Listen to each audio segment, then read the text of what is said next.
सुंठपूड आणि हळद या दोन्ही गोष्टी आपल्याला चाळणीने चाळून घ्यायच्या आहेत आणि घट्ट झाकणाच्या बरणीमध्ये भरून ठेवायच्या. जेव्हा आपल्याला हळद दूध प्यायचं असतं तेव्हा एका पातेल्यामध्ये थोडंसं पाणी गरम करून घ्यायचं, साधारण अर्धा कप. उकळायला लागलं की ते मिश्रण आहे ते घालायचं. 2 ते 3 मिनिटं चांगलं उकळू द्यायचं.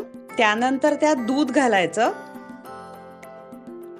सुंठ आणि हळद आपण चाळणीनं चाळून घेतलेली आहे, त्यामुळे दूध पिताना सुंठ आणि हळदीचे कण घशात अडकणार नाहीत.